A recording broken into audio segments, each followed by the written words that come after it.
hello students तुम्हालोके परीक्षाটো दिला हयने तो निश्चय बहुते पारिसा हयने सहज प्रश्न आइसे हले এতিয়া আমি আজি প্ৰশ্নখন আলোচনা কৰিম কেনেকুৱা ধৰণৰ প্ৰশ্ন তোমালোকৰ আহে পৰীক্ষাত তো সেই বিষয়ে আমি চাম ঠিক আছে আৰু ইয়াতে এটা কথা কইলো যে যি সকলে কোৰ্সটো কমপ্লিট কৰিছা অৰ্থাৎ সেকশন 1 আৰু 2 কমপ্লিট কৰিছা তো তোমালোকে নিশ্চয় এতিয়া যিখিনি ডিসকাস কৰিম সেইখিনি নিশ্চয় বুজি পাবা আৰু যি সকল নতুনকৈ আহিছা তোমালোকে সেকশন 1 ধৰা পঢ়া ষ্টাৰ্ট কৰিছাহে তো তোমালোকক এটা কথা কইলো যে কোৰ্সটো যেহেতু ম্যাথছৰ কোৰ্সটো ডাঙৰ গতিকে তোমালোকে ডেইলি পঢ়িবলৈ আৰম্ভ কৰা ডেইলি 1 ঘণ্টাৰ পৰা 2 ঘণ্টা সময় তোমালোকে ভিডিও চোৱা যাতে তোমালোকে বাকিখিনিৰ লগ ধৰিবগে পাৰা বুজি পাইছা তো গুটেখিনি বস্তু সিৰিয়ালি ইয়াত দিয়া আছে সেকশন 1 সেকশন 2 এনেকে আমি প্ৰতিটো বস্তু বনাই থোৱা আছে বুজি পাইছা তো ইটোৰ পিছত হিটো ভিডিও লেকচাৰ চাই যোৱা খালি ভিডিওখিনি সিৰিয়ালি চাবা ঠিক আছে 1 নম্বৰটো নুচুৱাকে 2 নম্বৰটো নাচাবা 1 নম্বৰটো চাইহে 2 নম্বৰটো চাবা ঠিক তেনেকে 2টো চোৱাৰ পিছতহে 3টো চাবা ঠিক আছে প্ৰতিটো বস্তু কৰাই থোৱা আছে প্ৰতিটো দৰকাৰী কথা ইয়াত কৈ থোৱা আছে তো এইখিনি পঢ়াৰ পিছত তোমালোকে আৰু বেলেগকে একো শিকিব নালাগে পঢ়িব নালাগে হলে তো ইয়াত যিখিনি পঢ়োৱা হৈছে ইয়াত যিখিনি কৰোৱা হৈছে তো সেইখিনি কৰিলে তোমালোকে ম্যাথছত এটা ভাল নম্বৰ পাব পাৰিবা আৰু যিখিনি থাকি গৈছে উদাহৰণ যিখিনি দুই এটা উদাহৰণ থাকি গৈছে তো সেইখিনি আমি কি কৰিম আমি কোৰ্সটো কমপ্লিট হোৱাৰ পিছত আকৌ কৰিম ঠিক আছে আৰু মই তোমালোকক কৈ থৈছো যে কোৰ্সটো কমপ্লিট কৰাৰ পিছত আমি 6 নম্বৰ সেকশনত টেস্ট পেপাৰ ডিসকাস কৰিম আমি কোয়েশ্চন বেংক ডিসকাস কৰিম আৰু আমি যিখিনি দৰকাৰী প্ৰশ্ন আৰু থাকিব পাৰে সেইখিনি আমি গুটেখিনি কৰিম যাতে তোমালোকে 100ৰ ভিতৰত 100 পাবলে সক্ষম হোৱা গতিকে যিখিনি এতিয়া সেকশন 1 পঢ়া আৰম্ভ কৰিছাহে তো তোমালোকক এটোৱে কওঁ যে তোমালোকে অলপ টাইম দি সময় লৈ ভিডিওখিনি চাবলৈ আৰম্ভ কৰা কাৰণ এতিয়া জুলাই পালেহি তো জুলাই মানে বহুত দিন গলেই তো গতিকে এতিয়াই যদি পঢ়িবলৈ আৰম্ভ কৰি দিয়া পিছত প্ৰেছাৰটো কম পৰিব বুজি পাইছা প্ৰেছাৰ কম পৰিলে আমি বেছি ভালকে বস্তু এটা শিকিব পাৰো হেতু কাৰণে বস্তুখিনি 2 ঘণ্টা মানকে চাবলৈ আৰম্ভ কৰি দিয়া ভিডিও কাৰণ ম্যাথছৰ কোৰ্সটো দীঘল আছে বুজি পাইছা আৰু এতিয়া যিখিনি প্ৰশ্ন আলোচনা কৰিম যদি তোমালোকে এতিয়ালৈকে সেকশন 2 পোৱাগৈ নাই বা হেকেটা চেপ্টাৰ পোৱাই নাই তো তোমালোকে বুজি নাপাবও পাৰা ঠিক আছে তো হেতু কাৰণে কৈছো আগতেকে বস্তুখিনি পঢ়া যিমান পাৰা সিমান জলদি পঢ়িবলৈ আৰম্ভ কৰি দিয়া কিন্তু হুৰামুৰা নকৰিবা ঠিক আছে যে মই আধা চালু আৰু এপিসোড চাম বাকিটো চাই লওঁ নবা মোৰ থাকি যাব তো তেনেকে পঢ়িলে কিন্তু বুজিও নাপাবা আৰু ভাল নম্বৰো নাপাবা তোমালোকে সিৰিয়ালি পঢ়া টাইম বহুত আছে বুলি ধৰি লোৱা মই কোৱাৰ মতে পঢ়া ডেইলি 2 ঘণ্টা 3 ঘণ্টা ডেইলি পঢ়া কাৰণ তোমালোকৰ আৰু বেলেগ কাম একো নাই হয়নে নহয় অকল পঢ়িব লাগে দিনটো তো ডেইলি 2 ঘণ্টা 3 ঘণ্টাকে পঢ়ি আগবাঢ়ি আহি থাকা আৰু তেনেকে যদি পঢ়া তোমালোকৰ 3-4 মাহত ধুনিয়াকে শেষ হৈ যাব এতিয়াৰ পৰা যদি তুমি 2 ঘণ্টা মানকে পঢ়িবলৈ আৰম্ভ কৰি দিয়া ঠিক আছে আৰু যিখিনিটো পঢ়ি আছা ভালে কথা হয়নে বহুতেটো আমি লগে পঢ়ি আছো হয়নে 4 নম্বৰ সেকশনত আমি পাইছোগে তো 4 নম্বৰ সেকশনতে আমি পঢ়ি আছো হয়নে নহয় আৰু কাইলৈৰ পৰা ত্ৰিভুজৰ ভিডিও আকৌ দিম ঠিক আছে তো যিখিনিয়ে লগত পঢ়ি আছা অতি ভাল কথা তোমালোকে বহুত আগবাঢ়িছে তো যিখিনি পিছ পৰি আছা তোমালোকক এটোৱে কওঁ যে ভিডিওখিনি ডেইলি চাবলৈ আৰম্ভ কৰা 2 ঘণ্টা মানকে চাবলৈ আৰম্ভ কৰি দিয়া প্ৰতিটো বস্তু কৰাই থোৱা আছে একো চিন্তা কৰিব নালাগে পঢ়ি গৈ থাকিলে হ'ল তোমালোকে ঠিক আছে আৰু কিবা বুজি নাপালে ডাউটত সুধিবা ডাউটত মই উত্তৰ দি দিম হলে এতিয়া 100ৰ ভিতৰত 100 পাবলৈ চেষ্টা কৰা আজিৰ পৰা আৰম্ভ কৰি দিয়া ডেইলি 2 ঘণ্টা পঢ়িবলৈ আৰম্ভ কৰা প্ৰতিটো বস্তু সিৰিয়ালি দিয়া আছে ইটোৰ পিছত হিটোকে চাই গৈ থাকা মাত্ৰ এটোৱে কওঁ মাজত ধৰি নাচাবা আৰু এটা বস্তু বুজি নোপোৱালৈকে পাছৰটোলে জপিয়াই নাযাবা বুজি নাপালে সুধিবা হলে তো এনেদৰে পঢ়া আৰু আৰম্ভ কৰা এতিয়া আমি প্ৰশ্নখন আলোচনা কৰো প্ৰথম প্ৰশ্নটো কি ইউক্লিডৰ বিভাজন প্ৰমেয়িকা মতে a আৰু b দুটা যোগাত্মক অখণ্ড সংখ্যা দিয়া থাকিলে q আৰু r এনে দুটা সংখ্যা বিচাৰি পোৱা যাব যাতে a = bq + r হয়নে যত r এ সিদ্ধ কৰিব এতিয়া আমাক কি কৈছে প্ৰথম প্ৰশ্নটোত যে আমাক ইউক্লিডৰ বিভাজন প্ৰমেয়িকাটোৰ পৰা প্ৰশ্নটো দিছে হয়নে যে যদি আমি দুটা অখণ্ড সংখ্যা পাওঁ যে a আৰু b যদি আমি পাওঁ তো তেতিয়া আমি আন দুটা কি পাওঁ আমি সংখ্যা পাওঁ যাতে আমি কি লিখিব পাৰো a =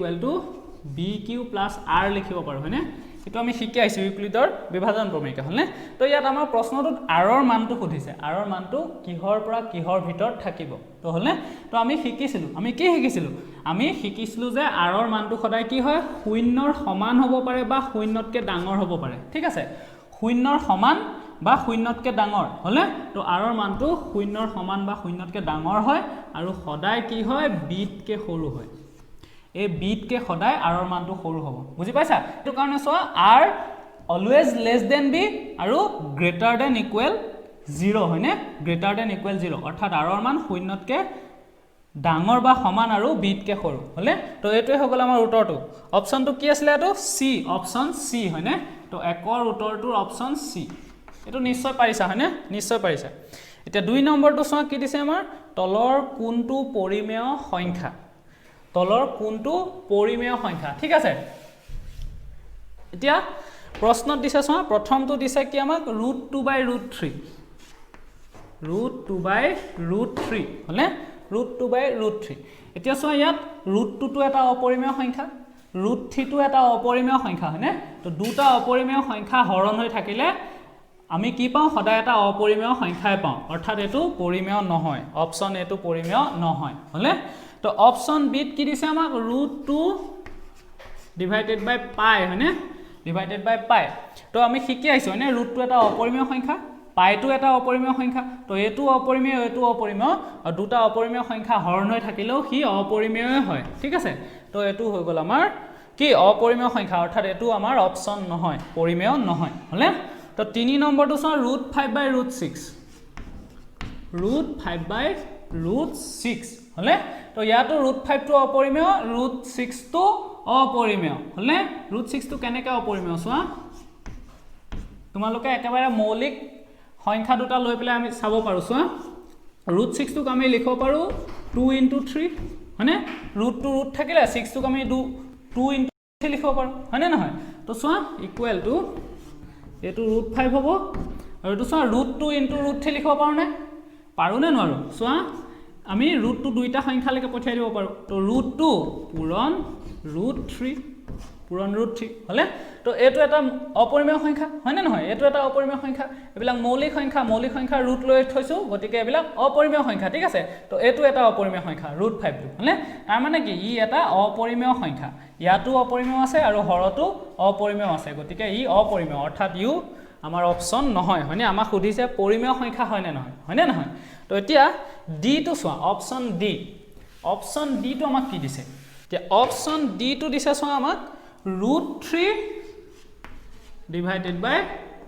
√27 √3 ডিভাইডেড বাই √27 তো চোৱা এনেকৈ যেতিয়াই প্ৰশ্ন দিব তেতিয়া কি কৰিবা তোমালোকে যিটো সংখ্যা মৌলিক সংখ্যা নহয় সেই সংখ্যাটো সদায় ভাঙিবা ঠিক আছে তো চোৱা এটো √3 হলে তো এটো চোৱা 27 টোক আমি ভাঙিব পাৰো কিহে কি কৰিব পাৰো 3 × 27 কৰিব পাৰো তো 3 × 27 হলে 3 × 27 বুজি পাইছা যিটো মৌলিক সংখ্যা নহয় সেটো সদায় ভাঙি দিবা এনেকে হলে তো 27 ৰ ঠাইত লিখি দিলো 3 × 27 হলে তো ইয়াৰ পিছত চোৱা ওপৰত থাকিলে √3 তো তলত চোৱা এটো আমি কেনেকৈ লিখিব পাৰো আমি এটোক লিখিব পাৰো √3 পূৰণ √9 ৰুটডাল দুইটালৈকে দি দিলো হলে ইয়াৰ ওপৰটো ৰুট আহি গল ইয়াৰ ওপৰটো ৰুট আহি গল মাজৰ পূৰণ চিহ্নডাল থাকি গল হলে তো চোৱা এটোৱে কটাকটি গুচি গল থাকিলে কি 1/√9 হয়নে 1/√9 এতিয়া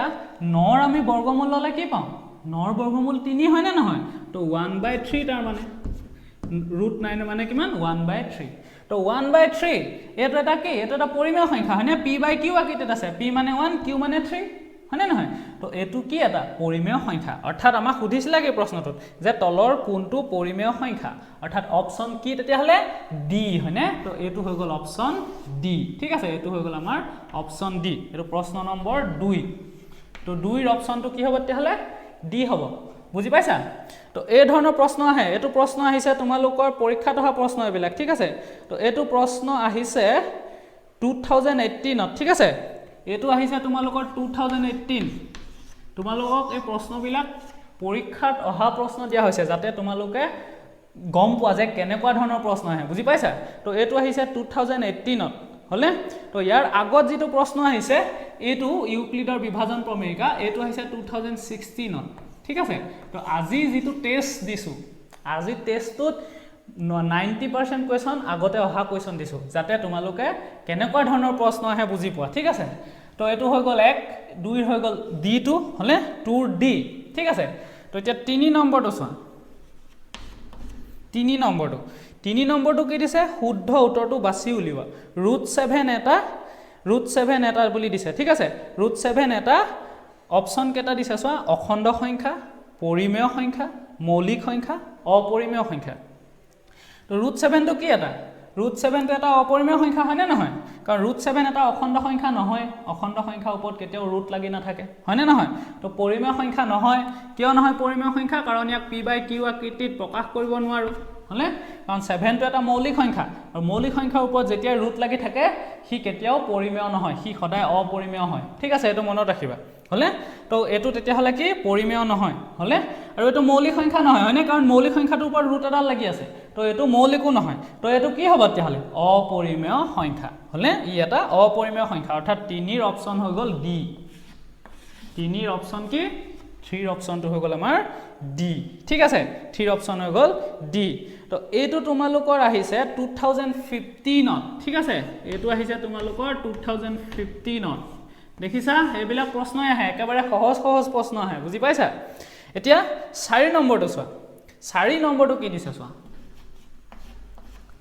4 নম্বৰটো দিছে 4u² হলে তো 4u² plus 8u² plus u হলে তো এটো আমাক এটা বহুপদ দি থৈছে নে দ্বিঘাত বহুপদ এটা আমাক দি থৈছে হলে তো সুধিছে ইয়াৰ শূন্য কেটাৰ পূৰণফল কি আমাক সুধিছে শূন্যৰ কেটাৰ পূৰণফল কি ইয়াত সুধিছে এতিয়া এটো বহুতে কি কৰিছা সাগে বহুতে কি কৰিছা চোৱা এনেকুৱা কৰিছা এটোক আমি তুলনা কৰি লৈছো ax² plus bx plus c ৰ লগত হয়নে দ্বিঘাত বহুপদৰ সাধাৰণ আৰ্হিৰ লগত আমি তুলনা কৰি লৈছো আৰু বহুতে কি কৰিছা c = 1 ধৰিছা নে c = 1 কাৰণ ইয়াত 1 এটা আছে হয়নে 1 এটা আছে সহগটো হল ঠিক আছে তো b = কি ধৰিছা b = বহুতে 8 ধৰিছা হয়নে আৰু a = কি ধৰিছা a =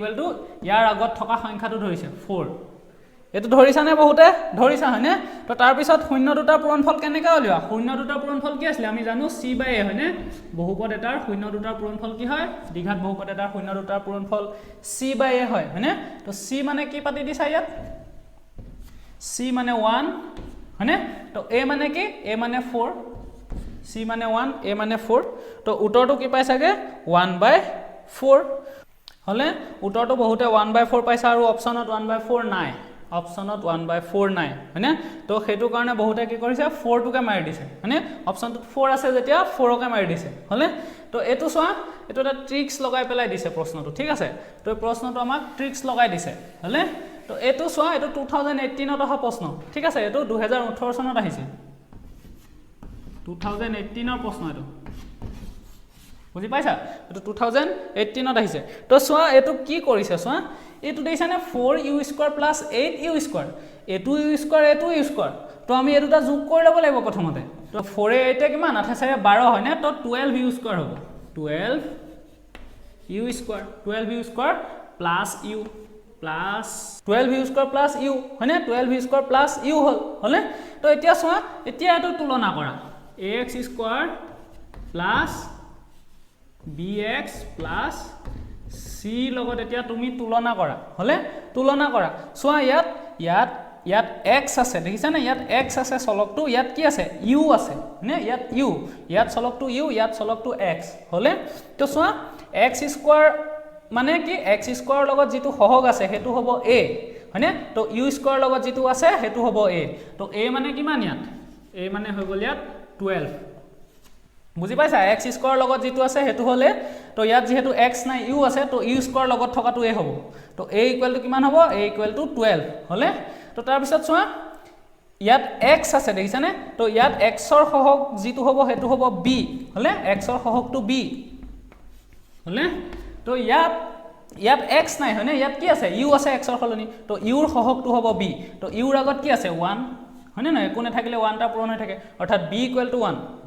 1 এটা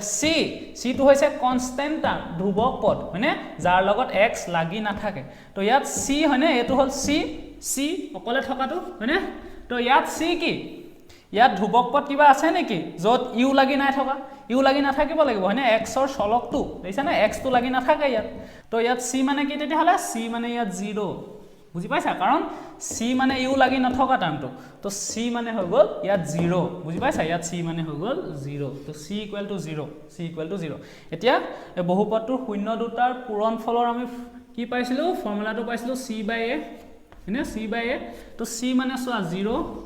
c মানে হৈ গল 0 আৰু a মানে কি 12 a মানে 12 তো 0/12 = কিমান 0 হয়নে নহয় 0/12 = 0 তো অপচন কি অপচন ডি হলে তো 4 নম্বৰৰ অপচনটো হৈ গল ডি 4 নম্বৰ অপচনটো হৈ গল ডি ঠিক আছে এখিনি লিখা যদি লিখি লোৱা নিজৰ ভাষাত এতিয়া 5 নম্বৰটো কি দিছে যদি y = fx বহুপদ ৰাশিটোৰ লেখডালে x অক্ষক দুটা বিন্দুত ছেদ কৰে তেন্তে fx ৰ শূন্যৰ সংখ্যা কিমান হলে তো আমাক কি কৈছে চোৱা y = fx y = fx বুলি কৈছে ঠিক আছে y = fx বহুপদ ৰাশিটোৰ লেখডালে হলে লেখ মানে ইয়াৰ গ্ৰাফডালে আমাৰ x অক্ষক হয়নে আমি x আৰু y অক্ষ আঁকিলাম হয়নে তো এটো হৈ গল x এটো হৈ গল x ড্যাশ এফালে হৈ গল y হয়নে তো এটো হৈ গল আমাৰ y ড্যাশ হলে তো x অক্ষক দুটা বিন্দুত কাটে বুলি কৈছে তো আমি যি কোনো এটা গ্ৰাফ আঁকিলো ধৰি লোৱা এটো x অক্ষক কেটা বিন্দুত কাটিছে এটো বিন্দুত কাটিছে এটো বিন্দুত কাটিছে দুটা বিন্দুত কাটিছে ঠিক আছে তো তেতিয়া হলে আমাৰ কৈছে যে fx ৰ শূন্যৰ সংখ্যা উলিওৱা হলে তো এই গ্ৰাফডালৰ নাম হল আমাৰ y = fx ঠিক আছে y = fx বুলি দিছে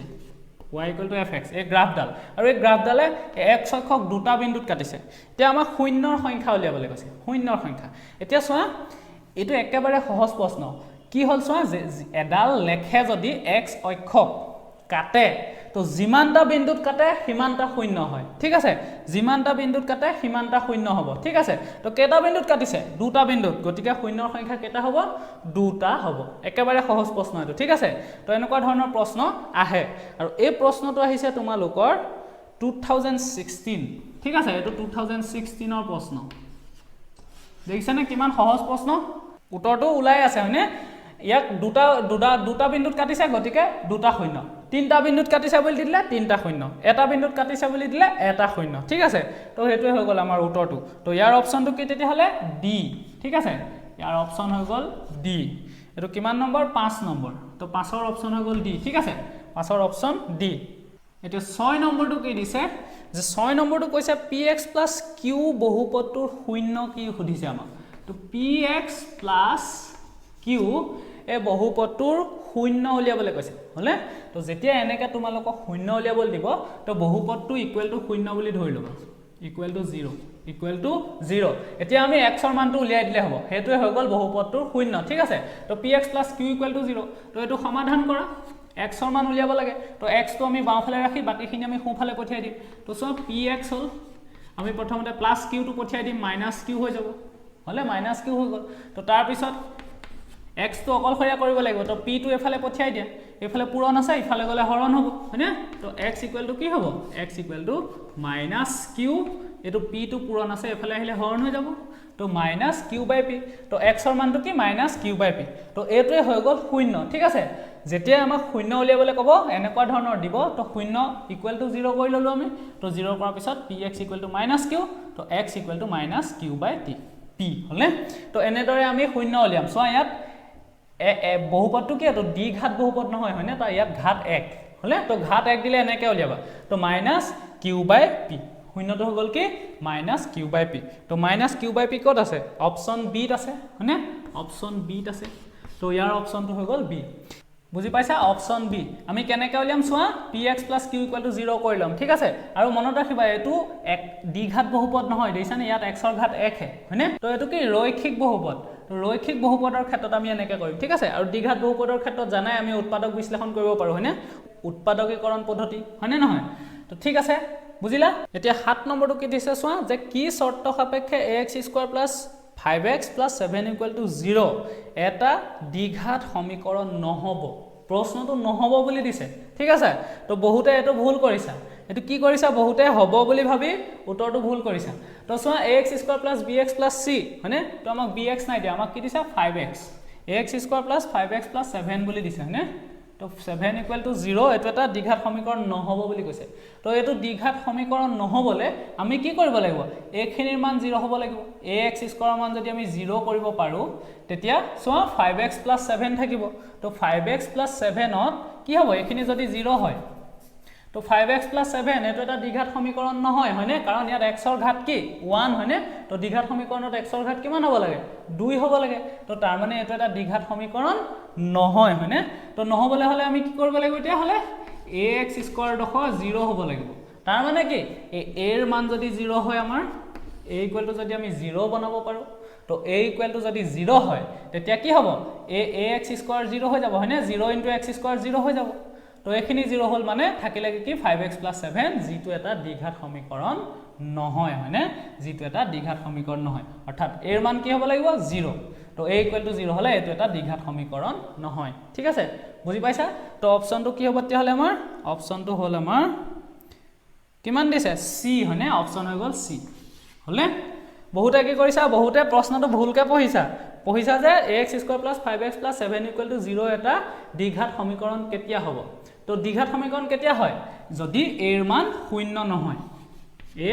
is not equal to 0 তো a is not equal to 0 হলে এটো এটা দ্বিঘাত সমীকৰণ হ'ব কিন্তু আমাৰ প্ৰশ্নটো নহব খুদিছে তো a = 0 হ'ব বুজিছা তো এনেকুৱা ধৰণৰ প্ৰশ্ন দি তোমালোকক নম্বৰ কাটিবলৈ চেষ্টা কৰে ঠিক আছে তো এনেকুৱা উল্টা পুল্টা প্ৰশ্ন দিব পাৰে তো সেইটো কাৰণে প্ৰশ্নটো সদায় ভালকে পঢ়িবা আৰু সেইটো কাৰণে ইয়াত যাতে তোমালোকে পৰীক্ষাত পিছত ভুল নকৰা তো সেইটো কাৰণে ইয়াত ভুল কৰাই দিছো বুজি পাইছা ইয়াত ভুল হল কাৰণে নম্বৰ কম পালে চিন্তা নকৰিবা কাৰণ ইয়াত ভুল কৰাৰ কাৰণে তুমি পৰীক্ষাটো কেতিয়াও ভুল নকৰা হয়নে তো ইয়াত নম্বৰ কম পালে একো নহয় কিন্তু মেইন পৰীক্ষাত যদি ভুল কৰি থৈ আহিলাহেতেন তো তোমাৰ নম্বৰটো গুছি গলহেতেন হয়নে নহয় তো সেইটো কাৰণে এটো প্ৰশ্ন কাটি দিছো যাতে তোমালোকে ভুল কৰা ভুল কৰি শিকা ঠিক আছে তো বুজি পালা তো ইয়াৰ পিছত চোৱা 8 নম্বৰ প্ৰশ্নটো হল চোৱা কি শৰ্ত সাপেক্ষে ax² + bx + c = 0 ৰ মূল দুটা বাস্তৱ আৰু সমান হ'ব এটো তো সবে পাৰিছা হয়নে তো সকলোৱে পাৰিছা কি আছিল মূল দুটা বাস্তৱ আৰু সমান হোৱাৰ শৰ্তটো কি আছিল b² - 4ac = 0 হ'ব লাগে হয়নে তো এটো সকলোৱে পাৰিছা নিশ্চয় তো এটো অপচনটো কি c হয়নে b² - 4ac = 0 হলে মূল দুটা বাস্তৱ আৰু সমান হয় ঠিক আছে তো 9 নম্বৰটো চোৱা এতিয়া 9 নম্বৰটো কি দিছে যে এটা বহুপদৰ এটা শূন্য 2 আৰু শূন্য দুটাৰ যোগফল 0 বহুপদটো হ'ব কি দিছে আমাক যে এটা বহুপদৰ এটা শূন্য আমাক 2 বুলি দি থৈছে হলে যে ধৰি ললো আমি বহুপদটোৰ এটা শূন্য আলফা আৰু এটা শূন্য বিটা আলফা আৰু বিটা বুলি আমি ধৰি ললো হলে তো আলফাৰ ভ্যালু ধৰিলো আমাক দিয়া আছে কিমান 2 বুলি দিছে হয়নে 2 বুলি দি থৈছে আৰু শূন্য দুটাৰ যোগফল 0 বুলি দি থৈছে অৰ্থাৎ আমি যদি আলফা প্লাস বিটা কৰো আমি কিমান পাম 0 পাম হলে আমি 0 পাম হলে এতিয়া চোৱা আকৌ আমাক চোৱা আলফাৰ মান 2 দি থৈছে হয়নে নহয় তো ইয়াত আলফাৰ ঠাইত 2 পাতি দিয়া তো ইমপ্লাইজ আলফাৰ ঠাইত 2 পাতি দিয়া 2 + বিটা = 0 হয়নে আমাক আলফা = 2 দি থৈছিলে আৰু লগতে কৈছে যে আলফা + বিটা 0 হয় শূন্য দুটা যোগ কৰিলে কি হয় 0 পাও আমি কৈ থৈছে তো চোৱা আমি আলফাৰ ঠাইত 2 পাতি দিলো তো আলফা = 2 তো 2 + বিটা = 0 বুজি পাইছা 2 + বিটা = 0 তো বিটা = কি হ'ব ইয়াৰ পৰা এটো প্লাসটো আছে খুফালে পঠিয়া দিয়া মাইনাসটো অৰ্থাৎ চোৱা আলফা = 2 বিটা = -2 হলে আমি শূন্য দুটা পাই গলো এটা 2 আৰু এটা -2 হয়নে শূন্য দুটা পাই গলো এটা শূন্য দুটা পাই গলে বহুপদটো উলিওৱাৰ এটা আমাৰ ফৰ্মুলা আছিল কি আছিল x² - শূন্য দুটাৰ যোগফল হয়নে আলফা প্লাস বিটা ইনটু কি x প্লাস শূন্য দুটাৰ পূৰণফল হয়নে আলফা ইনটু বিটা এটো আছিল হয়নে নহয় তো শূন্য দুটা জানিলে আমি বহুপদটো কেনেকৈ উলিয়াব পাৰো x² - আলফা প্লাস বিটা শূন্য দুটাৰ যোগফল ইনটু x প্লাস শূন্য দুটাৰ পূৰণফল হয়নে তো শূন্য দুটাৰ পূৰণফল নিলিখি মই আলফা ইনটু বিটা লিখি দিছো হয়নে তো যেহেতু আমি শূন্য দুটা আলফা আৰু বিটা বুলি ধৰি লৈছো হলে ইয়াতো যোগফল বুলি লিখি নাই দিয়া ঠিক আছে তো চোৱা আমি এটোৰ পৰা কি লিখিব পাৰো আমি লিখিব পাৰো যে বা চোৱা এটো x² হ'ব হয়নে x² - আলফা প্লাস বিটা শূন্য দুটাৰ যোগফল আমাক 0 বুলি দি থৈছে তো আলফা প্লাস বিটাৰ ঠাইত হ'ব 0 ইনটু x হয়নে আলফা প্লাস বিটাৰ ঠাইত 0 হল ইনটু x টো পূৰণ হৈ আছে আৰু প্লাস আলফা ইনটু বিটা তো আলফাৰ মান 2 হলে আৰু বিটাৰ মান কি -2 বিটাৰ মান -2 তো চোৱা কি হ'লগে বা আমাক কি পামগে x স্কয়াৰ এটো 0 ৰ লগত x পূৰণ হলে 0 হ'ব গতিকে এটো বাদ দি দিয়া তো এটো চোৱা +2 আৰু -2 পূৰণ হৈ আছে দিছানে তো প্লাসে মাইনাসে মাইনাস হয়নে তো -4 হ'ব -4 ৰ লগত আকৌ প্লাস আছে তো প্লাসে মাইনাসে মাইনাস হ'ব আকৌ পুনৰ তো -4 বুজি পাইছা এটো প্লাসে মাইনাসে মাইনাস তো 2 2 4 -4 হল তো -4 ৰ লগত আকৌ প্লাস এডাল আছে তো প্লাসে মাইনাসে আকৌ মাইনাস হল তো -4 তো বহুপদটো হৈ গল কিমান আমাৰ x স্কয়াৰ -4 হয়নে তো অপশনটো কি আছিল আমাৰ b হয়নে তো অপশন হৈ গল তোমাৰ b বুজি পাইছা একেবাৰে সহজ হয়নে তো এটো প্ৰশ্ন আহিছে আগত ঠিক আছে তো এটো বহুপদত অহা নাই এটো দ্বিঘাত সমীকৰণত দি দিছে বুজি পাইছা তো এটা দ্বিঘাত সমীকৰণৰ এটা মূল 2 বুলি কৈছে আৰু মূল দুটাৰ যোগফল 0 বুলি দি থৈ দিছে হলে তো বহুপদটো আমাক দ্বিঘাত সমীকৰণটো উলিয়াব দিছে তো একে ধৰণে হ'ব ঠিক আছে দ্বিঘাত সমীকৰণ বুলি ক'লে এইখিনিত এটা 0 পাতি দিবা ইকুৱেল টু 0 হ'ব কাৰণ সমীকৰণ হৈ গলে কি হয় ইকুৱেল থাকে হয়নে ইকুৱেল 0 হ'ব তো x স্কয়াৰ -4 0 হ'ব যদি আমাক কৈ দিয়া যে আলফা আৰু বিটা দুটা দ্বিঘাত সমীকৰণৰ মূল বুলি কয় ঠিক আছে বুজি পাইছা সমীকৰণ বুলি ক'লে ইয়াত উত্তৰটো এফালে 0 0 আহি যাব ইকুৱেল 0 আৰু বহুপদ বুলি ক'লে এটো 0 টো লিখিব নালাগে হেখিনটো জানা হয়নে ঠিক আছে এটো 9 নম্বৰটো 2016 চনত আহি গৈছে বহুপদ নাই তাত সমীকৰণ উলিয়াব দিছে ঠিক আছে ইকুৱেল টু 0 পাই দিলে হল তো তাৰ পিছত চোৱা 10 নম্বৰটো p ৰ কি মানৰ বাবে তলত দিয়া সমীকৰণজোৰৰ এটা অদ্বিতীয় সমাধান আছে তো আমাক কি দিছে আমাক এজোৰ সমীকৰণ দি দিছে হয়নে প্ৰথমটো দিছে আমাক কিমান 4x py 8 0 আৰু এটা দিছে কিমান 2x হয়নে 2x 2y 2 0 হলে তো ইহঁতৰ অদ্বিতীয় সমাধান আছে বুলি কৈছে তো অদ্বিতীয় সমাধান থাকিবলৈ হলে আমাৰ শৰ্তটো কি আছিল a1/a2 is not equal to কি হয় b1/b2 হয়নে তো b1/b2 তো এটোৱে শৰ্তটো আমাৰ হয়নে তো এই শৰ্তটোত বহাই দিয়া মানখিনি বহাই দিয়া a1/a2 তো এই সমীকৰণটো আমি যদি আমি এটোৰ লগত তুলনা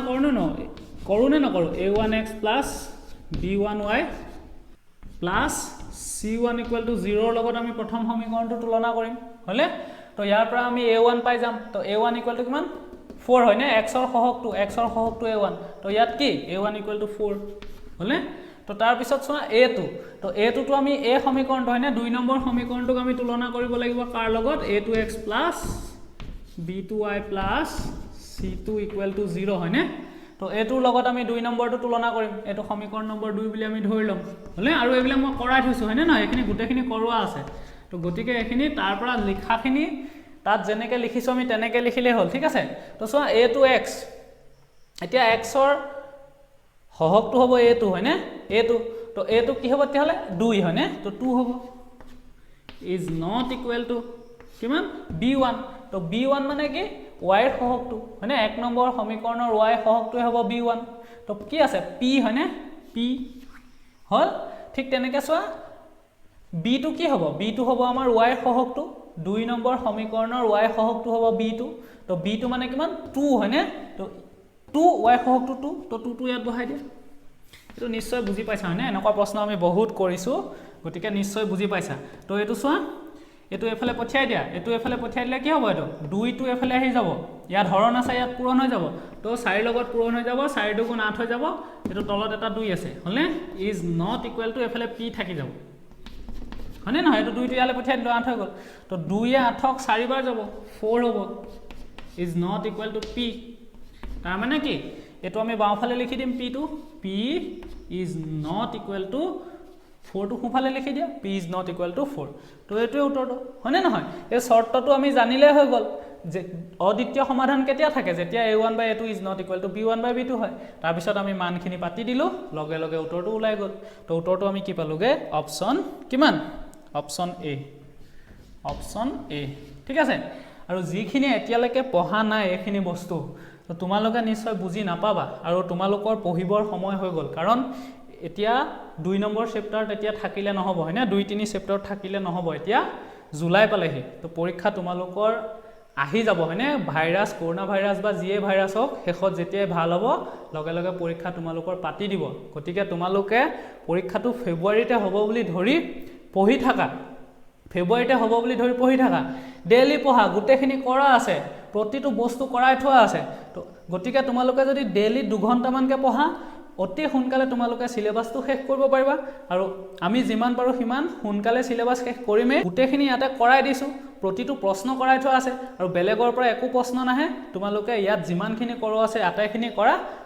ফুল মাৰ্কস পাব পাৰিবা ঠিক আছে আৰু এনেকুৱা ধৰণৰ টেষ্ট হৈয়ে থাকিব এনেকুৱা ধৰণৰ টেষ্টত আমি বেলেগ বেলেগ প্ৰশ্ন দি থাকিম তো সেইখিনি আমি আকৌ ডিসকাস কৰিম আৰু 6 নম্বৰ সেকশনত তোমালোকৰ টেষ্ট পেপাৰ ডিসকাস কৰিম ঠিক আছে এই বছৰ যদি টেষ্ট পেপাৰ নোলায়ও যোৱা বছৰ টেষ্ট পেপাৰ ডিসকাস কৰিম আৰু কোৱেশ্চন বেংকৰ প্ৰশ্নখিনি কৰাই দিম যাতে তোমালোকে 100ৰ ভিতৰত 100 উঠাব পাৰা ঠিক আছে 100ৰ ভিতৰত 100 উঠাব পাৰা তো সেইটো কাৰণে গোটেইখিনি বস্তু দিয়া আছে তো তোমালোকে লাহে লাহে পঢ়ি নাথাকিবা বুজি পাইছা যি সকলে সেকশন 1 পঢ়ি থকা কথা কৈছো বুজি পাইছা দুটা বা তিনটা চেপ্টাৰ হে পঢ়িছা তো তোমালোকে অলপ খৰকে পঢ়া মানে বুজি নোপোৱাকে নহয় তোমালোকে কি কৰা ডেইলি পঢ়া অলপ বেছিকে পঢ়া যাতে তোমালোকৰ কোৰ্সটো শেষ হয়গে হয়নে নহয় কাৰণ অংক কোৰ্সটো ডাঙৰ হয় তো এতিয়া যদি নপঢ়া চেলেং পেটেংকে থাকা পিছত কোৰ্সটো কমপ্লিট কৰিব নোৱাৰিবা বুজি পাইছা আৰু যি সকলে ভালকে পঢ়ি আছা তো তোমালোকৰ তো ভাল কথা হয়নে তোমালোকে ভালকে পঢ়ি আছা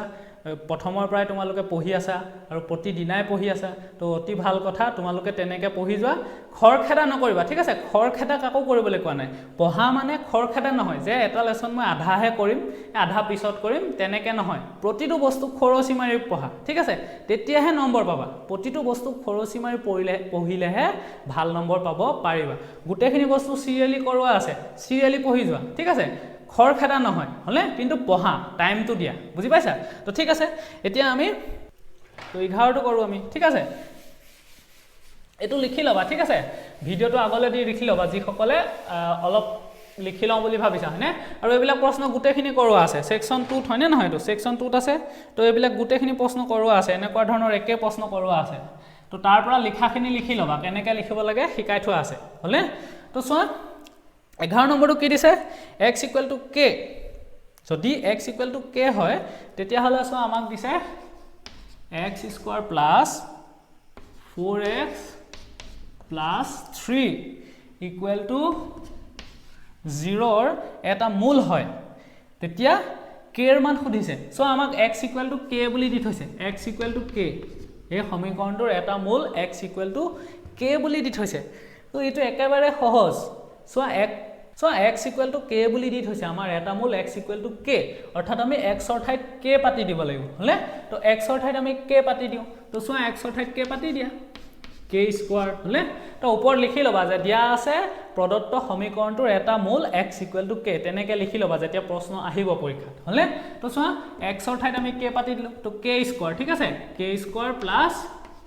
4x ৰ ঠাইত পাতি দিয়া 4k হলে তো +3 = 0 +3 = 0 ঠিক আছে তো চোৱা তাৰ পিছত এটো এটা দ্বিঘাত সমীকৰণ হৈ গল হয়নে নহয় এটো যত চলকটো k হৈ গল এতে হলে তো এটো সমাধান কৰি দিয়া এটো উৎপাদকীকৰণ পদ্ধতি কৰি দিয়া k² + মাজৰ টাৰ্মটো ভাঙিব লাগে হয়নে যোগ কৰিলে 4 হ'ব লাগিব পূৰণ কৰিলে 3 হ'ব লাগিব হয়নে নহয় আমি শিকিছো তো চোৱা আমি কি হ'ব এটো 3 + 1 কৰি দিয়া 3 + 1k তো এটো আমি পুনে কৰিব পাৰিম ঠিক আছে এই লাইনটো নিলিখিলেও হ'ব 3 + 1k = 0 তো এটো ভাঙি দিয়া k² + এটো 3k + k হ'ব হয়নে 3k + k ঠিক আছে 3k + k এই লাইনটো আমি পুনে এটো লাইন লিখিলে হ'ব ঠিক আছে এখিনি আমি বুজিছো হয়নে বুজাই থোৱা আছে গতিকে মই ইয়াত আৰু ইমানকে বুজোৱা নাই হয়নে একেখিনি প্ৰশ্নকে তো এতিয়া k এৰ মান কমন লোৱা k এটা কমন ললে কি হ'ব ইয়াত k থাকিব k + 3 হ'ব হয়নে তো k + 3 আৰু প্লাস ইয়াত 1 এটা কমন লোৱা কি থাকিব k + 3 = 0 হয়নে তো এইখিনি যদি নাই বুজা তো তোমালোকে মধ্যপদ বিভাজনৰ ভিডিওখিনি চাই লবা ঠিক আছে তো যিখিনি চাইছা সেইখিনি নিশ্চয় বুজি পাইছা হয়নে তো যিখিনি এতিয়াও এইখিনি চেপ্টাৰ পোৱাগে নাই মই তোমালোকক কৈছো তোমালোকে অলপ স্পিডত পঢ়া ঠিক আছে কাৰণ সময় বেছি নাথাকিব কাৰণ এতিয়ালৈকে দুটা চেপ্টাৰ পঢ়িবলৈ থাকিলে নহব ঠিক আছে এতিয়া পঢ়িব হৈ গল হলে তো তোমালোকে ডেইলি 2 ঘণ্টা বা 3 ঘণ্টাকে পঢ়িবলৈ লোৱা ম্যাথছ তেতিয়া তোমালোকৰ 3-4 মাহতে কোৰ্স কমপ্লিট হৈ যাব ঠিক আছে গোটেইখিনি প্ৰশ্ন কৰোৱা আছে ইয়াৰ পৰা পঢ়া 100 ভিতৰত 100 পাব পাৰিবা ঠিক আছে তো চোৱা k * k + 3 + 1 into k + 3 আছে হয়নে তো ইয়াতো k + 3 ইয়াতো k + 3 কমন লৈ দিয়া তো k + 3 তো ইয়াত থাকি যাব কি k হলে +1 equal to 0 আৰু এটা কথা বহুতে পৰীক্ষাত কমন বিচাৰি ফুৰা যে কমন প্ৰশ্ন লাগে তো কমন প্ৰশ্ন বিচাৰি থকা কেইটাই কেতিয়াও ভাল নম্বৰ নাপায় হয়নে পৰীক্ষাত কমন দিব নোৱাৰে ঠিক আছে পৰীক্ষাত যদি কমন দিব পাৰিলেহেঁতেন টিচাৰে কমন দি দিলেহেঁতেন একো নপঢ়ায় এবছৰ পঢ়ুৱাৰ অৰ্থ নাথাকে এদিন মাতিলেহেঁতেন যে এইখিনি কমন আহিব লওক গোটেইখিনিয়ে পঢ়িলেহেঁতেন হয়নে টিচাৰে ডেইলি পঢ়াই থাকে তো তেওঁলোকেতো গম পাবই যে কমন আহিব এইখিনি তো ল 100 ভিতৰত 100 সবে পালেহেঁতেন কিন্তু পায় নেকি নাপায় হয়নে তো এটা দুটা কমন পৰিব পাৰে কিন্তু গোটেইখিনি কমন কেতিয়াও নপৰে আৰু কমন পেলাই ভাল নম্বৰ নোপোৱা সেইটো কাৰণে গোটেইখিনি বস্তু পঢ়া সিৰিয়ালি দিয়া আছে সিৰিয়ালি পঢ়া গোটেইখিনি প্ৰশ্ন কৰোৱা আছে বহিত নিজে একবাৰ প্ৰেক্টিস কৰা বুজি পাইছা তাৰ পিছত চাবা তোমাৰ কনফিডেন্স বাঢ়িছে তুমি পঢ়া হৈছা আৰু তুমি ভাল নম্বৰ এটা পাবা বুলি নিজে গম পাবা বুজি পাইছা কিতাপখন দলি মাৰি দিব পাৰিবা কিতাপ দলিয়াই দিব পাৰিবা যে মোৰ গোটেইখিনি সোমাই আছে মগজত সোমাই আছে তো মগজত যেতিয়া গোটেইখিনি সোমাই থাকিব তোমাক আৰু কমন নালাগে তোমাৰ নম্বৰ সোমাই থাকিব ইয়াত বুজি পাইছা তো সেইটো কাৰণে গোটেইখিনি বস্তু সিৰিয়ালি দিয়া আছে প্ৰথমৰ পৰা পঢ়া আৰু ডেইলি পঢ়া এদিন পঢ়ি 10 দিন নপঢ়িবা হেতু নহয় হলে আৰু পৰীক্ষা ফেব্ৰুৱাৰীতে হ'ব বুলি পঢ়া লাগিলে যেতিয়াই হওক পৰীক্ষা যাতে তোমালোকে ফেব্ৰুৱাৰীৰ আগত গোটেইখিনি কমপ্লিট কৰিব পাৰা বুজি পাইছা তো তেনেকৈ পঢ়া যি সকলে এতিয়াও 1-2 তে সোমাই আছে তো তোমালোকে অলপ বেছি পঢ়া ঠিক আছে গটিকে সিৰিয়ালি দিয়া আছে তোমালোকে ভালকে পঢ়িবলৈ আৰম্ভ কৰা ঠিক আছে তো সো এতিয়া আমি পালোগে k + 3 into k + 1 হয়নে ইকুৱেল টু 0 তো k + 3 into k + 1 equal to 0 তো ইয়াৰ পৰা k ৰ মান উলিয়াই দিয়া কি হ'ব k + 3 ইকুৱেল টু 0 তো আমি এখিনি শিকি আইছো হয়নে তো k + 3 ইকুৱেল টু 0 হ'ব বা কি হ'ব k + 1 ইকুৱেল টু 0 হ'ব k + 1 equal to 0 হ'ব হয়নে হয় এখিনি 0 হয় নহবা এখিনি 0 হয় আমি শিকি আহিছো হয়নে তো এখিনি হৈ গল সোয়া k equal to -3 k equal to -3 বা k equal to কি হ'ব -1 হলে তো k equal to -3 k equal to -1 তো অপচনত আমাৰ কি আছিল অপচনত আমাৰ -3 আছিল হয়নে এটো অপচনত নাই গতিকে -3 থকা অপচনটো হল c তো এটো হৈ গল আমাৰ উত্তৰটো c অপচন বুজি পাইছা হল আৰু এখিনি যিখিনি পঢ়া নাই এতিয়ালৈকে এখিনি চাই লাভ নাই বুজি পাইছা কাৰণ এখিনি বুজি নাপাবা এনে কমন মই কৈছোৱে কমন বিচাৰি লাভ নাই মানুহে বুজি পাইছা তো তোমালোকে পঢ়ি লোৱা তাৰ পিছতে ভিডিওটো চাবা এটো ভিডিও এনেও থাকি যাব ঠিক আছে তেতিয়া তোমালোকৰ লাভ হ'ব আৰু এতিয়াৰ পৰা পঢ়িলেও তোমালোকে 100 ভিতৰত 100 পাব পাৰিবা গোটেইখিনি বস্তু ধুনিয়াকৈ দিয়া আছে পঢ়ি গলে হলে তো এটো লিখা যদি লিখি লোৱা তো চোৱা তাৰ পিছত 12 নম্বৰটো চোৱা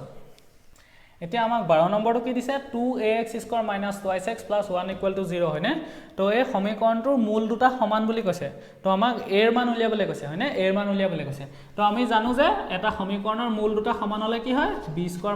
4ac = 0 হয় হয়নে b² - 4ac = 0 হয় আমি শিকি আহিছো হয়নে তো চোৱা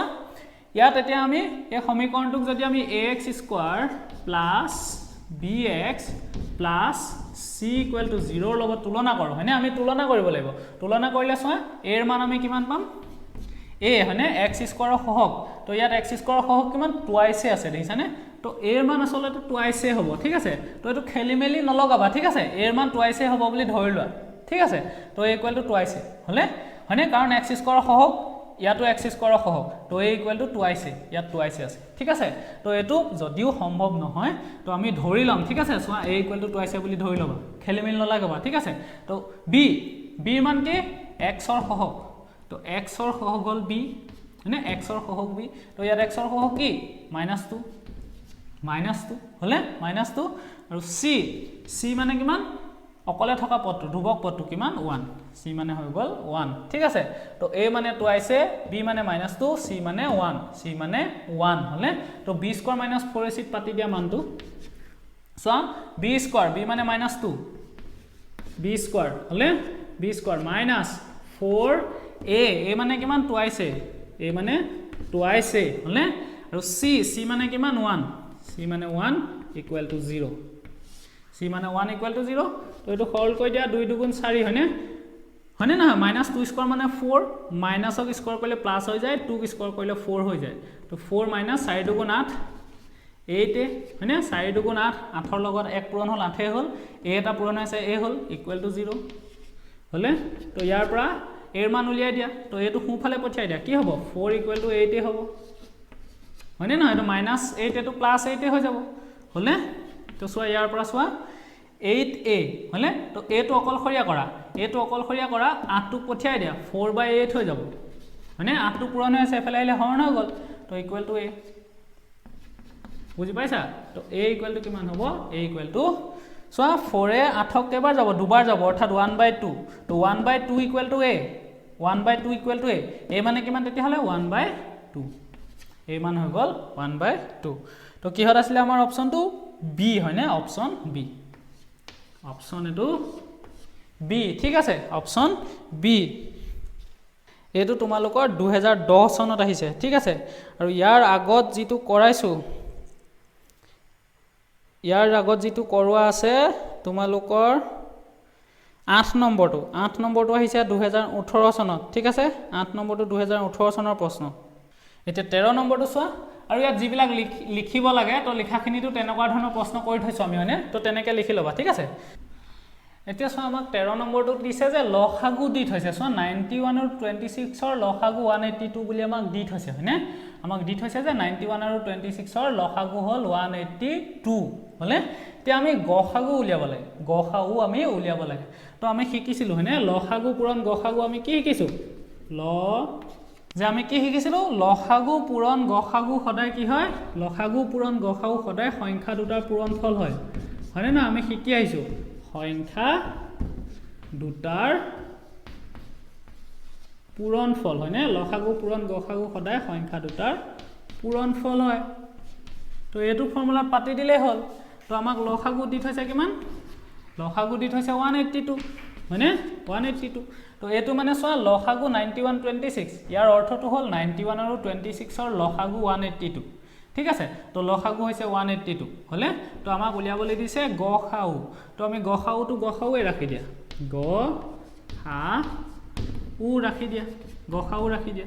ইকুৱেল টু আমি এটো নাজানো গতিকে এনেকৈ ৰাখি দিম হলে তো সংখ্যা দুটাৰ পূৰণফল তো সংখ্যা দুটা আমাক কি দি থৈছে 91 আৰু 26 তো 91 ইনটু 26 হলে 26 তেতিয়া হলে চোৱা আমি গসাগু উলিয়াব লাগে হয়নে তো গসাগুটো আমি বাওঁফালে ৰাখি দিম এই 182 টোক আমি সোঁফালে পঠিয়াই দিম তো চোৱা গসাগুৰ লগত এই 182 টো পূৰণ হৈ আছে হয়নে যিকোনো সংখ্যা সমীকৰণ এটাৰ বাওঁফালে যদি পূৰণ হৈ থাকে সোঁফালে পঠিয়াই দিলে কি হৈ যায় হৰণ হৈ যায় গতিকে গসাগুৰ লগত 182 পূৰণ হৈ আছে তো 182 ক এইফালে পঠিয়াই দিম আমি কি হৈ যাব হৰণ হৈ যাব তো ইয়াত কি থাকি যাব ইয়াত থাকি যাব গসাগু হয়নে তো গসাগু ইকুৱেল টু কি হ'ব 91 ইনটু 26 আৰু এটো কি হৈ যাব হৰণ হৈ যাব 182 এতিয়া এটো কটাকটি কৰি দিয়া তো কটাকটি আমি কেনেকৈ কৰিম চোৱা তো 2 ৰে কাটি দিয়া 2 × 9 18 2 × 2 91 হয়নে তো এটো 2 13 26 তো এই 91 টো 91 টো কটাকটি গুচি গল থাকিলেগে কি 13 অৰ্থাৎ গসাগু কিমান ইহঁতৰ 13 অপচন কি এ অপচন 8 আছে হয়নে তো অপচন এ এইটোৱে প্ৰশ্নটো হয়নে একেবাৰে সহজ প্ৰশ্ন দুটা লাইনৰ প্ৰশ্ন হয়নে তিনটা লাইন কৰিলে হৈ গল ঠিক আছে লিখা যদি লিখি লোৱা এইবিলাকো পৰীক্ষাত অহা প্ৰশ্ন ঠিক আছে আগতে অহা প্ৰশ্ন এটো গোটেই বস্তুখিনি তোমালোকে যাতে বুজি পোৱা যে কেনেকুৱা ধৰণৰ প্ৰশ্ন আহে তো সেইটো কাৰণে টেষ্টটো পতা হৈছে বুজি পাইছা যাতে তোমালোকে গম পোৱা কেনেকুৱা ধৰণৰ প্ৰশ্ন আহে হলে এটো 2016 ত আহিছে ঠিক আছে এতিয়া 14 টো চোৱা আমাক কি দিছে যে px = ax² - 3 * a - 1 * x - 1 হলে তো এই বহুপদটোৰ এটা 0 1 বুলি আমাক কৈ থৈছে এই বহুপদটোৰ এটা 0 1 বুলি আমাক কৈ থৈছে হলে তো এৰ মান উলিয়াব লাগে তো চোৱা আমি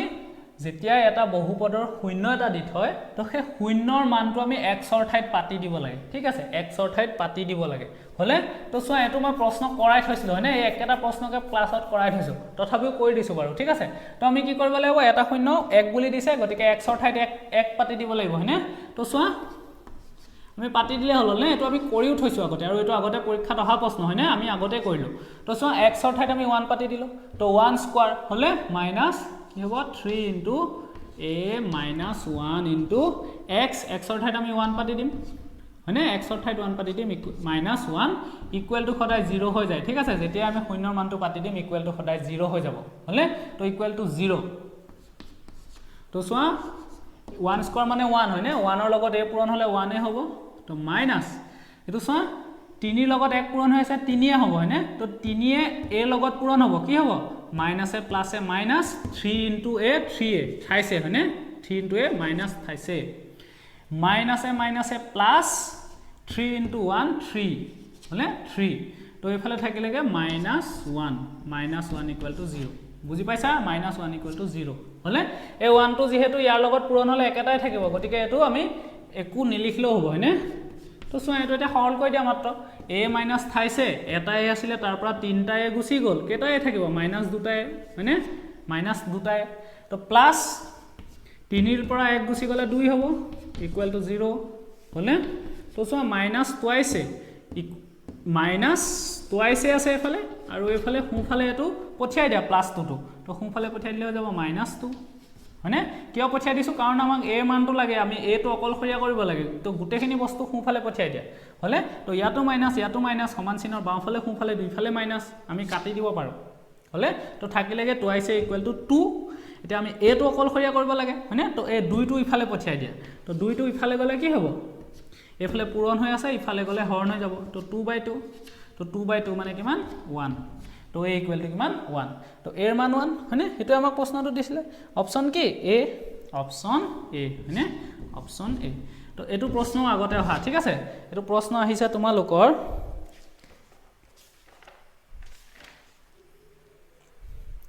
এটো 2017 ত আহিছে হলে আৰু এটো মই বহুপদ কৰাওতে কৰায়ও দিছো হয়নে নহয় এতিয়া একেবাৰে শেষৰটো চোৱা এতিয়া একেবাৰে 15 নম্বৰটো চোৱা আমাক কি দিছে 31 divided by 2 to the power 2 into 5 ৰ দশমিক বিস্তাৰত দশমিকৰ স্থান ঠিক আছে অৰ্থাৎ চোৱা আমাক এই প্ৰশ্নটো সুধিছে যে দশমিকৰ পিছত কেইটা অংক থাকিব আমাক হেতুৱে সুধিছে ঠিক আছে তো এটো চোৱা এটো একেবাৰে সহজ এটো প্ৰশ্নটো কেনেকৈ কৰিবা চোৱা এনেকুৱা প্ৰশ্ন আহিলে তো এটো 31 হলে তো এটো 31 তো ডিভাইডেড বাই ফলনি মই এনেকৈ লিখি লৈছো ঠিক আছে 2 স্কয়াৰ ইনটু 5 লিখি লব পাৰো হয়নে তো এনেকৈ এইদৰে লিখি লম হলে এতিয়া প্ৰথমতে চাবা যে ইয়াৰ লগত কিবা কবি কটাকটি কৰিব পাৰি নেকি হেতু চাবা ঠিক আছে তো এটোৰ লগত এটো একো কটাকটি না যায় হয়নে 31ক 2 ৰ হৰণ না যায় 5 ৰ হৰণ না যায় গতিকে আমাৰ একো কটাকটি কৰিব নালাগে তো একেবাৰে সহজ চোৱা ইয়াত চাবা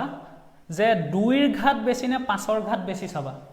2 ৰ ঘাত বেছি নে 5 ৰ ঘাত বেছি চাবা ঠিক আছে এতিয়া যাৰে ঘাত বেছি হলে যাৰে ঘাত বেছি হেতুকে লবা তো ইয়াত ঘাত কাৰ বেছি 2 ৰ বেছি তো আমি 2 টো লম হলে 2 টো লম এতিয়া 2 ৰ ঘাত কেটা আছে দুটা হয়নে 2 ৰ ঘাত 2 গতিকে এই সংখ্যাটোৰ দশমিকৰ পিছত দুটা অংক থাকিব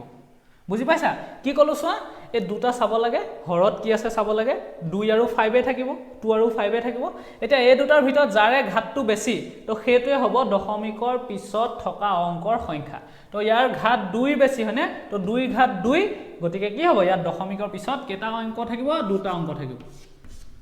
থাকিব বুজি পাইছা তো এটো কৰিলে একেটাই ওলাব এটো যদি কৰি চোৱা তুমি যদি কৰিব যোৱা চোৱা আমি কেনে কৰিম 31 ইনটু আমি কি কৰিব লাগে চোৱা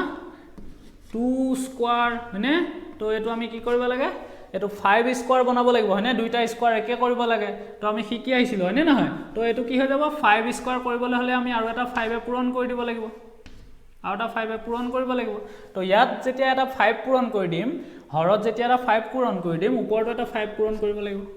হয়নে এটো এটা পূৰণ হৈ গল তো এতিয়া চোৱা আমি কি পালোগে 2 স্কয়াৰ ইনটু কি পালোগে 5 স্কয়াৰ 2 স্কয়াৰ ইনটু 5 স্কয়াৰ তো ওপৰত এটোটা পূৰণ হ'ব 5 গুণে 5 5 3 গুণ 15 হয়নে 5 গুণে 5 5 3 গুণ 15 155 আৰু তলত পালোগে চোৱা 2 স্কয়াৰ ইনটু 5 স্কয়াৰ তো 2 স্কয়াৰ ইনটু 5 স্কয়াৰ আমি কেনেকৈ লিখিব পাৰো 2 ইনটু 5 হয়নে 2 ইনটু 5 আৰু স্কয়াৰ গিটা আমি বাহিৰত ওপৰত দি দিম এনেকৈ হয়নে 2 স্কয়াৰ খুলি দিলে কি হ'ব 2 স্কয়াৰ হ'ব ইনটু 5 স্কয়াৰ অৰ্থাৎ একেটাই থাকিব তো ওপৰত থাকিলে কি 155 155 হলে এটা 5 দুগুণ 10 5 দুগুণ 10 হয়নে 10 10ক স্কয়ার লাগি আছে ওপৰত 10 স্কয়াৰ তো ওপৰত আছে 155 তো 155 হলে তো 10 মানে 10 স্কয়ার মানে 100 হয়নে 10 স্কয়ার মানে 100 তো 155 হলে তো ইয়াত দুটা শূন্য আছে তো এটো হৰণ কৰিলে কি হৈ যাব দুঘৰ আগত দশমিক হৈ যাব হয়নে এই ফালৰ পৰা দুঘৰ আগত দশমিক হৈ যাব অৰ্থাৎ কি হ'ব 1.55 তো 1.55 অৰ্থাৎ দশমিকৰ পিছত কে ঘৰ অংক আছে দুঘৰ অংক আছে হয়নে দুটা অংক আছে তো উত্তৰটো আমি ইয়াতে চাই কৈ দিছিলো চোৱা যাৰে ঘাতটো বেছি তো সেই ঘাতটো চাব লাগে আৰু সেই ঘাতটো যি উত্তৰটো এটো দুটা অংক থাকিব হয়নে তো এটো যদি 2 ঠাইত 3 থাকিলেহেঁতেন 2 ঠাইত 3 থাকিলেহেঁতেন তো ইয়াৰ পিছত তিনিটা অংক থাকিলেহেঁতেন আৰু এটা অংক থাকিলেহেঁতেন বুজি পাইছা ঠিক তেনেকৈ যদি এনেকৈ আছে ধৰা 2 আছে আৰু 5 কিউব আছে 5 to the power 4 আছে ধৰা তো এই দুটাৰ ভিতৰত ঘাত কাৰ বেছি 5ৰ বেছি তো 5ৰ ঘাত কিমান 4 গতিকে এই অংকটো আমি দশমিক বিস্তৃতি কি হ'ব 4টা লৈকে থাকিব দশমিকৰ পিছত 4টা অংক থাকিব বুজি পাইছা তো 1 নম্বৰ প্ৰশ্ন আহিলে অকল এখিনি চালেই হ'ল এখিনি চাবা যাৰ ঘাত বেছি তো ঘাত বেছিটো লবা আৰু ঘাতটো যি উত্তৰটো হেতুৱে হিমান ঘৰ দশমিক থাকিব দশমিকৰ পিছত হিমান ঘৰলৈকে অংকটো থাকিব বুজি পাইছা তো এখিনি হৈ গ'ল আমাৰ প্ৰশ্নখিনি হলে তো ইয়াত 3 নম্বৰ দিছো কাৰণ ইয়াত আমাৰ সময়ৰ কথা ভাবি পেলাই তোমালোকক নম্বৰটো বেছিকৈ দি দিয়া হৈছে কিন্তু পৰীক্ষাত একহে আহিব ঠিক আছে পৰীক্ষাত একে আহে বুজি পাইছা তো টেকনিকটো হৈ গ'ল এটো সেই টেকনিকটো শিকাবৰ কাৰণে আসলতে এটো প্ৰশ্নটো দিয়া হৈছিল হলে আৰু বহুতে এটো টেকনিকটো নাজানা গতিকে দীঘলকে কৰিলা হয়নে নহয় এটো কাৰণে টাইমটো যাতে সকলোৰে মেনেজ হয় তো নম্বৰটো বেছিকৈ দি দিয়া হৈছিল হলে তো এনেকুৱা ধৰণৰ প্ৰশ্নই তোমালোকৰ পৰীক্ষাত আহে বুজি পাইছা তো এনেকুৱা ধৰণৰ প্ৰশ্ন তোমালোকৰ 1 2 নম্বৰৰ প্ৰশ্নবিলাক এনেকৈ আহিব বহুত টান প্ৰশ্ন নাহে হয়নে তো এইবিলাক আমি অলৰেডি কিতাপত কি কৰিছো আমি পঢ়ি যাওঁতে অলৰেডি কৰিছোই হলে তো সৰহ সংখ্যক প্ৰশ্ন কিতাপখনৰ পৰা দিব ঠিক আছে আৰু এনেকুৱা ধৰণৰ যিবিলাক 1 বা 2 ছুটি প্ৰশ্ন আছে তো সেইবিলাক বুজি পোৱাৰ পৰা দিয়ে আৰু হেহে আমি টেষ্ট পেপাৰ কৰিব লাগিব আৰু আগতে অহা আমি প্ৰশ্ন কিছুমান কৰিব লাগিব যিদৰে আজি আমি 15টা কৰিলো হয়নে নহয় এই 15টাৰ 12টা মান আগতে অহা বুজি পাইছা তো এনেকুৱা ধৰণৰ আমি প্ৰশ্নবিলাক কৰিব লাগিব আৰু সেইখিনিৰ কাৰণে আমি সেকশন 6 টো ৰাখিছো যাতে গোটেই কোৰ্সটো কমপ্লিট হোৱাৰ পিছত গুটেখিনি আমি আকৌ কৰিব পাৰো বুজি পাইছা আগৰনো কে বছৰ আছে প্ৰশ্নখিনি কৰি পেলালে হ'ল হয়নে তো হৰভাগ আমি কিতাপৰে থাকিব যি কেটা নাথাকে হেকেটা আমি কৰি পেলাম হয়নে নহয় এখিনি কৰি পেলাম আৰু টেষ্ট পেপাৰ কৰি পেলাম আমি তো তাৰ পিছত আৰু কি থাকিব একো নাথাকে কিতাপখন পঢ়িলাই টেষ্ট পেপাৰ কৰিলাই কোৱেশ্চন বেংকখন কৰিলাই তো তাৰ পিছত আৰু তাৰ বাহিৰে একো আহিবলে নাথাকে তো হেতু কাৰণে কৈছো ভালকে পঢ়া 100ৰ ভিতৰত 100 টাৰ্গেট লোৱা যাতে কিবা কাৰণত 1 2 নম্বৰ কমিলেও 95ৰ ওপৰত যাতে নম্বৰ সকলোৱে থাকে বুজি পাইছা 100 টাৰ্গেট 100 লোৱা কিবা লাকত যদি 1 2 কমে তথাপিতো 95ৰ ওপৰত যাতে নাম্বাৰটো সকলোৱে থাকে হলে আৰু গুটেখিনি বস্তু মই কৰাই দিছো আৰু যিখিনি আছেগে হেখিনি মই গুটেখিনি কৰাই দিম ঠিক আছে তাৰ পিছত আমি টেষ্ট পেপাৰ আৰু এখিনি কৰিবলৈ আৰম্ভ কৰি দিম আপোনাৰ কাইলৈৰ পৰা ভিডিঅ' পাবা ঠিক আছে ত্ৰিভুজ চলি আছে আমি ত্ৰিভুজটো যিমান পাৰো সিমান সোনকালে শেষ কৰিবলৈ চেষ্টা কৰিম আৰু যি সকলে এতিয়া লগে লগে পঢ়ি গৈছা বহুত ভাল কাম কৰিছা কাৰণ আমি যিমানে সোনকালে পাৰো সিমান সোনকালে আমি পঢ়িব লাগে আৰু পৰীক্ষাটো ফেব্ৰুৱাৰীতে হ'ব বুলি পঢ়ি থাকা লাগিলে পিছত হলে তোমালোকৰ ভাল আৰু ৰিপিট হ'ব হয়নে নহয় আৰু ৰিপিট হ'ব আমি আৰু প্ৰশ্ন কৰিম যদি পিছত হয় হয়নে নহয় এখন টেষ্ট পেপাৰ নহয় আমি দুখন কৰি দিম তেতিয়া হয়নে নহয় তো যিমানে কৰিম সিমানে লাভ হ'ব হয়নে তো হেতু কাৰণে ফেব্ৰুৱাৰীতে হ'ব বুলি পঢ়া ঠিক আছে তো থেংক ইউ